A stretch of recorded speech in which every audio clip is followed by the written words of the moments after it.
The night was warm, the chandeliers sparkled like frozen fireworks, and the Kyoto International Charity Gala was in full bloom.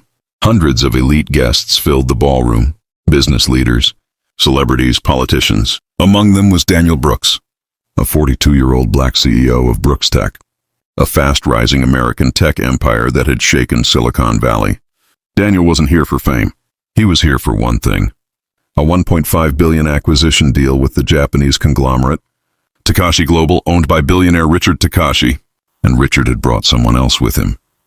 His wife, Linda Takashi, a woman known for her sharp tongue, cold eyes, and a reputation for speaking her mind, especially when she shouldn't. Daniel arrived alone, wearing a midnight black suit and a calm smile. Even in a room full of power, he carried himself with gentle confidence. He greeted people warmly, took pictures with fans, and spoke to charity organizers. But Linda noticed him immediately. She leaned toward her husband and whispered, "Richard, who invited him?" Richard sighed, embarrassed. "Linda, please." "That's Daniel Brooks. He's the man I told you about." Her eyebrows lifted sharply. "That man? The one worth billions?" Richard nodded. "Yes, and we're finalizing the acquisition tonight." Linda scoffed, swirling her glass of red wine. "Well, he doesn't look like a billionaire." Later in the evening, Daniel stepped aside near a display of ancient Japanese artwork. A priceless vase caught his attention, a handcrafted piece from 1780. He leaned in slightly to read the plaque. But Linda saw something else.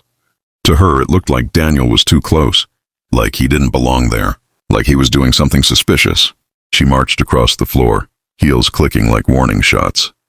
"Excuse me," she snapped loudly, drawing eyes from across the room. "What do you think you're doing?" Daniel blinked, confused. "I'm reading the description." Linda crossed her arms. "You people always find a way to cause trouble." Daniel's face froze. "What do you mean by you people?" She moved closer, almost whispering, but still making sure everyone could hear. "You're lucky they let you in here at all." Richard rushed over, panicked. "Linda, stop. This is Daniel Brooks." Linda lifted her chin arrogantly. "So what? Money doesn't change where someone comes from." The room went silent. Daniel swallowed the insult and tried to remain calm. "Ma'am, I think there's been a misunderstanding." But Linda didn't want peace. She wanted to demonstrate power. So she raised her glass and threw the entire wine onto Daniel's suit. Gasps erupted. People froze. Phones came out. Cameras recorded. Daniel stood still, red wine dripping from his shoulder to his shoes. Linda smirked. "There, now you look like you belong." Richard stared at his wife in horror. "Linda, what have you done?" Daniel exhaled slowly. He didn't shout. He didn't call security. He didn't argue. He simply pulled out his phone and made one call to his CFO. "Evan, pause the acquisition. All negotiations are off." Linda laughed. "You can't just cancel a billion-dollar deal because of me." Daniel wiped his suit calmly with a napkin. "I can, and I already did." Richard grabbed Daniel's arm desperately. "Daniel, please!" "This deal changes everything for our company." Daniel met his eyes with quiet strength. "I came here with respect. Your wife came with racism." He turned toward Linda. "You threw wine on a black man, thinking he was powerless, but you just threw away a 1.5 B future for your husband," guests murmured. Phones kept recording. Linda's smile faded as she realized the severity of what she'd done. Someone whispered, "That's the CEO of Brooks Tech, the man who donated $40 million to hospitals." Another added, "And she insulted him like he was a servant." Richard looked sick. "Daniel, I'm so sorry." "She doesn't represent my company or my values." Daniel nodded. "I know, but she represents who you allow in your life. And that affects business." He walked out of the ballroom, wine-stained but dignified. By morning, the video of the humiliation had gone viral.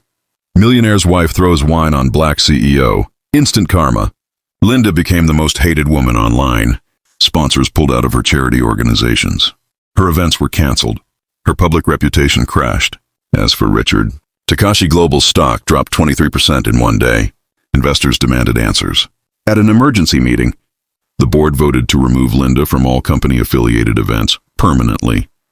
Meanwhile, Daniel didn't post anything online. He didn't attack anyone publicly. He stayed silent and focused on his work. But when reporters asked him about the event outside his office, he finally spoke. "I don't seek revenge. I seek respect. And last night proved that success means nothing if Society can't see past skin color. His words sparked global headlines and conversations about racism at elite levels. A week later, Daniel received a call from Richard. His voice was shaky. "Daniel, I've resigned as CEO. My board held me responsible for my wife's behavior. I lost everything." Daniel closed his eyes. "I'm sorry this happened," he said sincerely. "But respect must come before profit." Richard whispered, "I understand now, and I wish I had spoken up sooner." Months later, another Japanese tech firm, Hoshida Innovations, approached Daniel with a better proposal. Not 1.5B, but 1.9B. Their CEO, Michael Hoshida, shook Daniel's hand and said, "We don't care about your color. We care about your brilliance." And this time, Daniel said yes. Judging someone by skin can cost more than money. It can cost your future, your reputation, and your humanity. Daniel walked away with dignity. Richard walked away with regret. And Linda walked away with the consequences of her own cruelty. When you look back at everything that happened that night, the insults, the humiliation, the anger, the consequences, you begin to understand something much deeper than a canceled billion-dollar deal. This story teaches us lessons that cut straight into the heart of human character. Daniel Brooks showed the world something powerful. Respect is not something that money can buy or power can demand. It is something every human deserves, no matter where they come from, what they look like, or what people assume about them. Linda had wealth. She had status. She had influence. But she didn't have respect. And that was the one thing Daniel would never compromise on. The charity gala was filled with millionaires, CEOs, political figures, the so-called elite of society. But even in the most luxurious places, the ugliest forms of discrimination can appear. Linda believed that her wealth allowed her to judge others. She believed that skin color determined someone's worth. But she learned the hardest truth. Racism destroys the person who carries it, long before it can destroy the person it's aimed at. Daniel didn't shout. He didn't fight. He didn't embarrass her back. He stood there quietly, covered in red wine, refusing to lose his dignity. That moment became the most powerful scene of the entire night. Why? Because silence can be stronger than shouting. Calmness can be more powerful than rage. And dignity can be the greatest response to disrespect. Many people believe that money protects them from consequences. But Linda's actions cost her. Her reputation, her position, her influence, her respect, her peace. And Richard lost more than money. He lost his leadership, his credibility, and the trust of his investors. All because he stayed silent when he should have stood up. This teaches us, when you allow injustice to happen near you, you become part of it.